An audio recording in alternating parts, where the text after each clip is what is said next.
For 75 years, Formula One has been the ultimate symbol of speed, skill, and competition.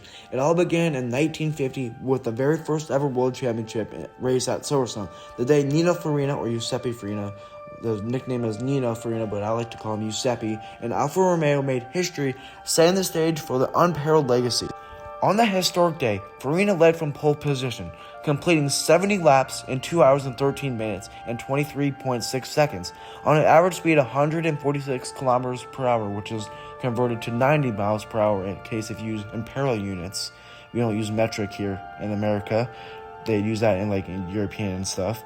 He gave the world a glimpse of what a world would be a hallmark of Formula One history. And also, pole position is when the driver completes the fastest time in qualifying, the fastest of all the drivers, like 20, I believe. Well, not back in the day because there was not 20, it was like 30 or 40. But I set the fastest time on Saturday before the race on Sunday. Next, we time travel our way to the 1960. Yes, we took the flux capacitor from Back to the Future and traveled to 1960, but let's not get sidetracked here. Let's go to the Portuguese Grand Prix in 1960. Here's a story about that race. The 1960s brought fierce rivalries, none more notable than at the 1960 Portuguese Grand Prix at the Circuit do Boa Vista. Jack Brabham clinched his second world championship. Brabham trumped him with Cooper Climax with a team name, his place among the sport's all-time greats, while Ferrari continued to challenge dominance. Now we have the 1970 Japanese Grand Prix. In 1970, Formula One became synonymous with the high-stakes drama in the 1976 Japanese Grand Prix at Fuji Speedway. Fun fact, that track does not exist on the calendar anymore. Extinct like dinosaurs like 100 million years ago. Marked a dramatic finale on an epic season, the intense rivalry between James Hunt and Niki Lauda captivated the world, embodying the passion and resilience that defined the sport. Now, we go to the 1980s. By the 1980s, the stage was set for the Formula One's most iconic rivals, Ayrton Senna, my hero. His famous quote, "If you no longer go for a gap that exists, you're no longer a racing driver," versus Alan Prost at the 1988 Japanese Grand Prix. Senna's victory sealed his first world championship, forever cementing his place as a motorsports legend. Now we go to the 1990s. In 1996, another chapter unfolded at Suzuka. Once again, Suzuka is a dramatic place around these time periods. Damon Hill, under immensive pressure, clinched his first world championship at the Japanese Grand Prix, a race that provided immersive drama and defiant closing moments of the season.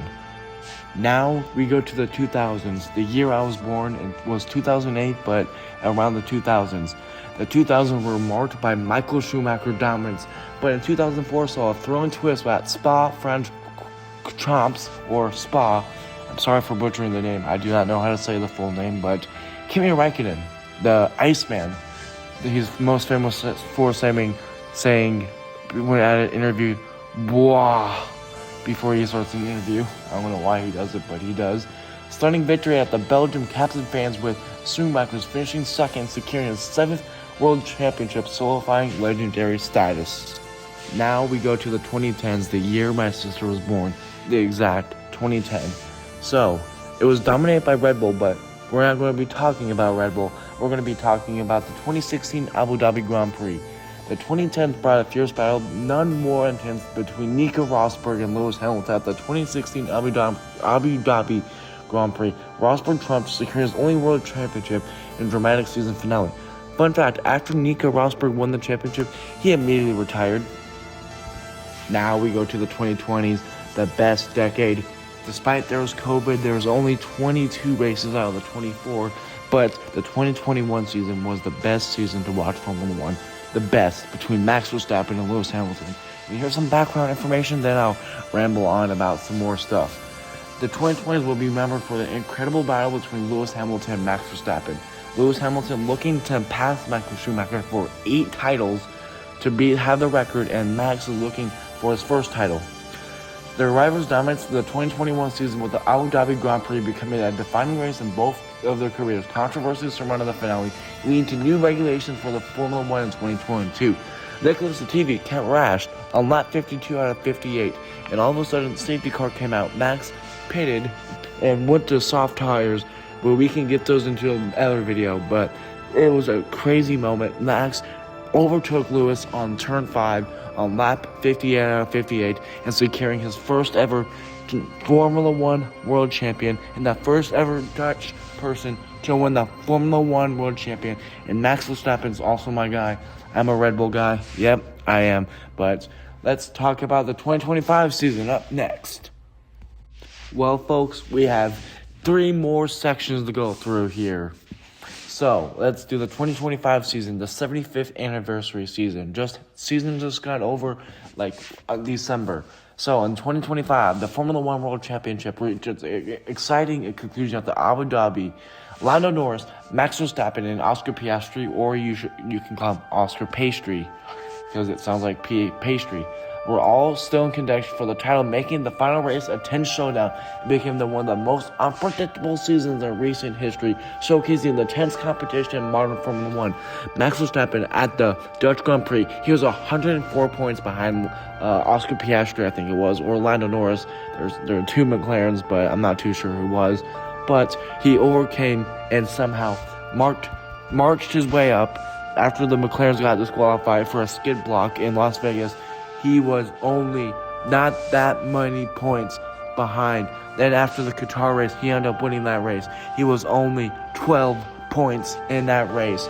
And all of a sudden, in the Abu Dhabi Grand Prix, Lando, he finished on the podium in P3, which means place, meaning that Lando Norris won the championship. But if he did not stand on the podium, he would have not won the championship, and Max Verstappen would have won the world championship, which I wish that would have happened.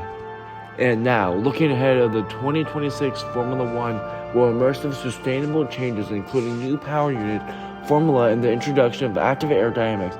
Audi is replacing Stake F1 team Kicksauber as a sports team factory, along with Cadillac's debut with teammates Sergio Perez and Valtteri Bottas, and will bring fresh energy into the series with 24 Grand Prix on the schedule.